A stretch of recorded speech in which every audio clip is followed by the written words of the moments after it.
Williams, Design Blacksmith School, and today we're going to make this kind of simple stylized leaf. Pretty easy to make, not a lot of tools involved. On the tools, we're going to use a teardrop punch. I just ground it in. In fact, I couldn't find the one. I just kind of threw this one together. And I'll go over the dimensions of that in a minute. A hot cut chisel. Okay. Notice that it is crowned at the top. You never want to come with a straight chisel. It's crowned. And this one's a little thicker than normal, but it's okay. I want a thicker middle. I'm going to use a guillotine fuller, the ones we sell here. And I'm going to use probably, if I get it crooked, a rawhide hammer to straighten it, because that won't beat up the lobes. But these are kind of pricey. You can use a limb off a tree. So if you're straightening a twist on the anvil or something like that, the wood won't beat it up. So that makes it a good thing to use. Let's look up here on the board. What we're using for stock is 1/4 by 3/4, and we're going to do a 3.5 inch taper. So on this taper, which we're going to do later for another leaf, this is 1 1/8 inches, and that one's 3.5. It's important to know, where does the taper begin and why. There's always reason why. Does it begin here or here? Well, it begins at the point, not back here. And here's why. Both of these have a point. I get the point accomplished, and then once that's done, I blend this one back to 1 1/8 inches, stop. This one back to 3.5, stop. If I cut these all at 12 inches, they grew 1.25 inches. They're all going to be still exactly the same. So that if I just start willy-nilly and the steel moving from this way to that way, I don't know how long they're getting, and I'm probably over-hammered more than I needed to. That's one important aspect. The beginning of the story is always usually your smallest end, your point, your fishtail, whatever. It's always the smallest end, and we work back. Okay? That's one important point, but the more important point for me is this. Isolating force and contact of your hammer on the smallest area is going to create the greatest movement. For instance, if I were to put this steel on its edge on the corner of a round corner of my anvil and hit it, because this is a very small area of contact, it's going to go deep than if I just set it on the flat of the anvil. Same way the horn. If you do it on the horn, moving steel, it's making contact only in the center, and so it moves in that direction quicker, deeper, and so on. And those are both good. But I'm going to use this method. So holding that steel on edge, I'm going to attack this corner. Okay, right here. So my hammer is coming in at an angle and only making contact on that corner. It's a very small area of contact. It's going to grow really quickly. As it does, it'll make a taper. I pull the steel back, and I keep attacking that corner at an angle blow, all the way down till it's to the anvil, to a wedged point. Okay?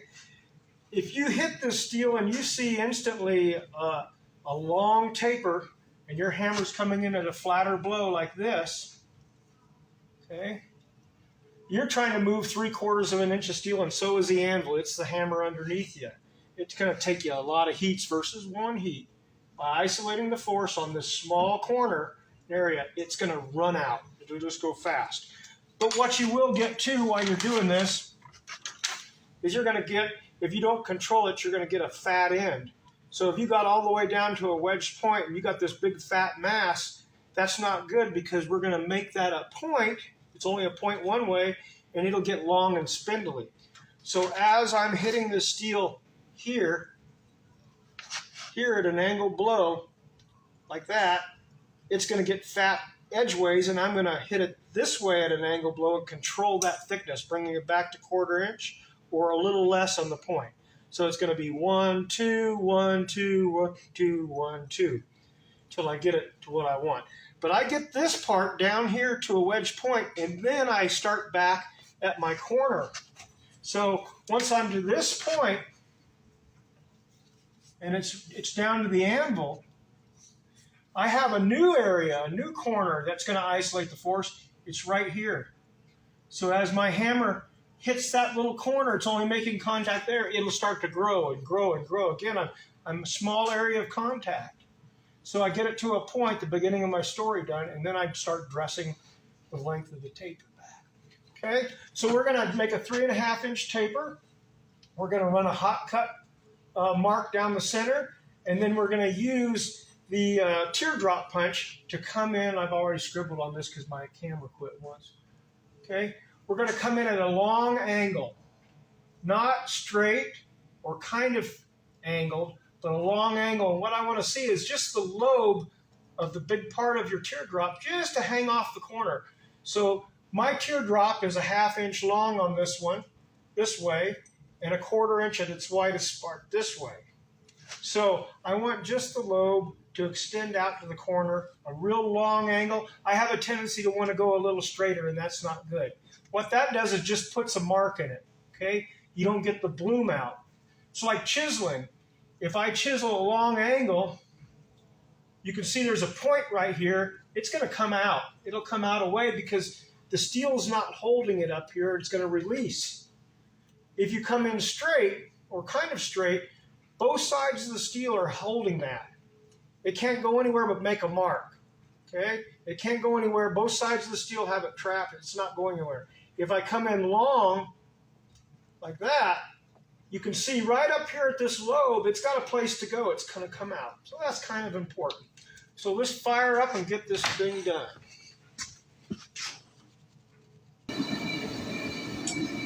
All right, so what I'm going to do is, using a 1/4 by 3/4 inch box jaw tongs, I'm going to hold my piece about a 1/2 inch from the edge of the anvil to make my point, and then I'll bring my taper back. You can't do a point in the center of your anvil because as it gets smaller, you're going to hit your anvil. If you're close to the edge, your hammer will escape. Remember, I'm going to go hit on the edge, hitting like that, and then I'm going to turn to the flat and get it back to 1/4 inch. Edge, 1/4 inch. Okay? Beginning of my story is the point. Here we go.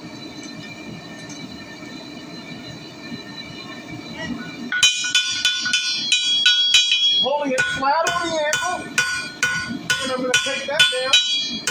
Little edge point. I'm almost there. You'll hear it hit the anvil down to my point, and now I'm going to bring it back for a 3.5 inch taper. Taking the thickness out of it, and cleaning up the taper out there. Okay. Just clean it up now.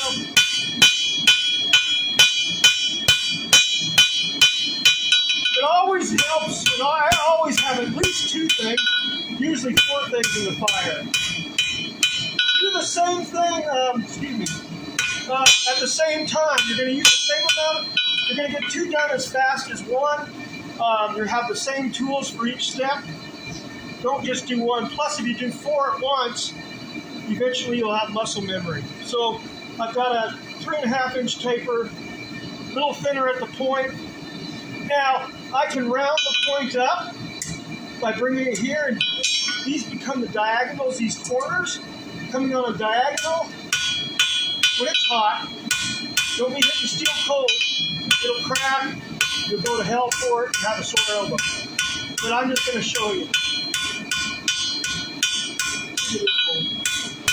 So you can round just the tip up, that's just going to make it dressy. I've got one hot now. Then we're going to use a hot cut chisel and a hold down. We're going to have a chiseling video later.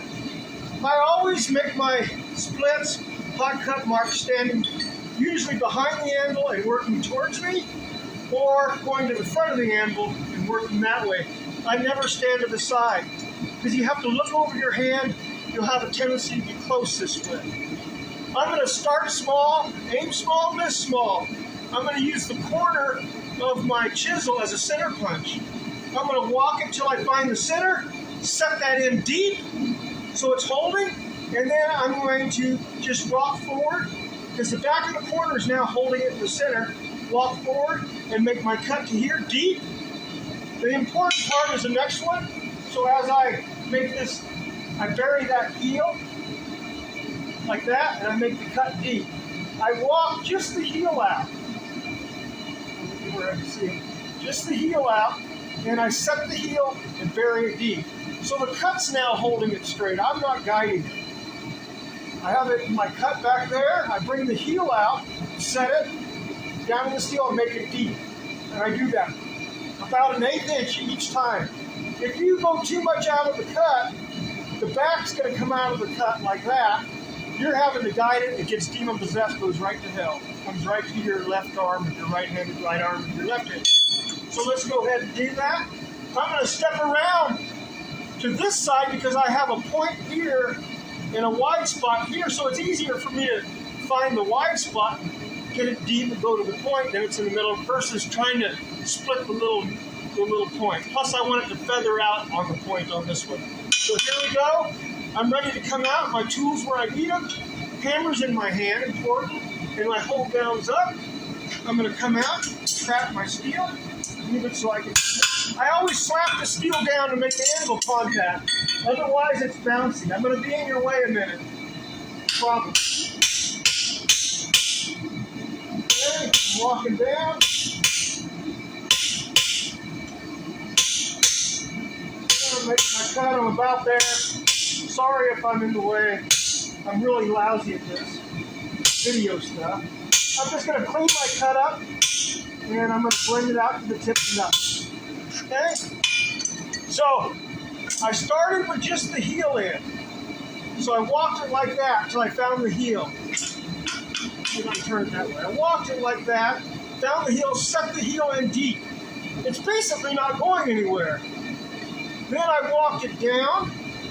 The back of the cut's holding it, and I make the cut deep. That's important. I walk 1/8 of an inch out the cut. I set it till the heel goes in, make it deep. 1/8 of an inch out, set it till that heel goes in right here, and then make it deep. And that'll hold your cut straight. Okay, so now we have a cut. I'm going to go ahead and start my teardrop in it. And we'll talk about that. So the teardrop looks like that. And it's going to come at a long angle. Okay? I'm bass backwards here, but it's going to be long. Okay? Not straight across. Okay? It's going to be a long angle. Big side to the outside. Okay? I've got one hot. I've already started it. I could do this one too, and I will. But let's go ahead and finish this one I have in there. Oops, I'm hung up. And again, I want my tools as I'm going to use them and pick them up. I don't ever want to reach down to pick my hammer up. That wastes too much heat. This one's already started. As you're teardropping it, it's going to curve away from it. Go to one, it'll start to bend. So go to your other side, work that side, it'll straighten back out, back and forth. You get it kind of straight. So when I come out, it's already bent. Now it'll do the other way. This is almost done. So I'm going to stand here, a long angle, and I'm going to hit it. Don't double tap. Strike and bind. Strike and bind. Strike and bind. So I'll tell you about double tapping here in a minute. So that one's done. Okay. It'll be ready to fuller, and I'll show you on the other one. Okay, can you see that? We're going to fuller it. We're going to put the guillotine fuller right here at this one and pinch it in. You can decide to make it round stem or make it a foot, blah, blah, blah. Okay? I'll show you how to get the curve out with the wood. So I'm going to use rawhide, but you can use a wooden stick. Okay? This one's not quite, it's just about hot. I like them hot. Quick things when they're black. You just make steel angry hitting it black unless you're planishing it. It's not doing anything. That's why it's good to have two in the fire always, so as it starts to get loose to an orange, you can grab the hot one. It's going to save your arm. It'll look better. Keep it hot. Think at the forge, work at the anvil. Think about what you're going to do here before you come out. Don't do the blacksmith Tai Chi thing and then pick up your hammer. You get here and it's cold. You want to have everything ready. You want to think about what you're going to do when you get here. Pretty soon, you've done enough of them. You don't have to think about it that much. I still make mistakes. I might do 100 of them and screw one up. It happens. Okay, here we go. This is the first one that I did, and I'm just going to lock down. I always tap the steel down, otherwise it's bouncy. So I'm going to do a long angle, Okay, and I'm going to hit it, long angle. And the back is wider than the front, so it blooms a little less. And I'm going to work side to side, keeping it kind of straight. After you get it all done, if you want a little more bloom, you can come back in these and rotate, tilt your tool to the outside. Okay? That'll, you can get more bloom on it. It's getting cold. As things wear up off the anvil, keep them flat down when they're hot, where they get bouncy. That takes some of your force away. So basically, that's where I'm going with this one. Getting those in. And now we'll straighten this one out. This has lobes on both sides. I could do it on the anvil lightly. I'll just put a wood up here or go to my stump. And I'm going to use the rawhide mallet. Again, you can use a wooden stick for your hammer. And that'll keep from beating things up when it's hot. And a limb off a tree works really well. Okay? So, when you're straightening something, getting it flat again, or straight, turn the crown, that's the crown, up. Don't try to hit the tail down. Turn the crown up. Start with the crown, and you just tap in straight. Okay? You can't really hit the tail down. And like they say, it's up to you. Things can be kind of crooked, but they can't be kind of straight. The straighter they are. So now we're going to pinch that with the guillotine fuller and we'll be done. Turn you off a moment. Okay, I'm going to go ahead and use a guillotine fuller. We sell these if you PM me. So they're not too bad to make. I'm going to put it in here on its edge, come right at the furthest lobe, right here in the back, and just pinch it in.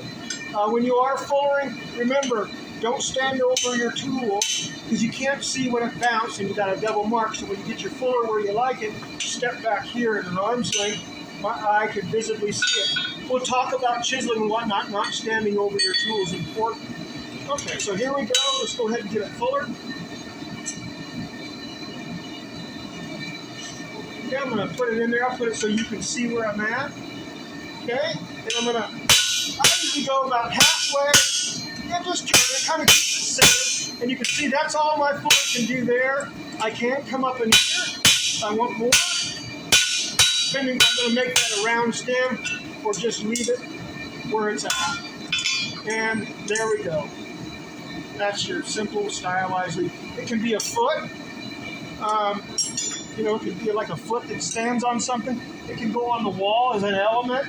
I have the one on the stair rail. It's part of my stair rail brackets that does that. Pretty simple to make. Again, put several in the fire at the same time. It's just as quick to do those. All right. Have a great day. God bless and thank you.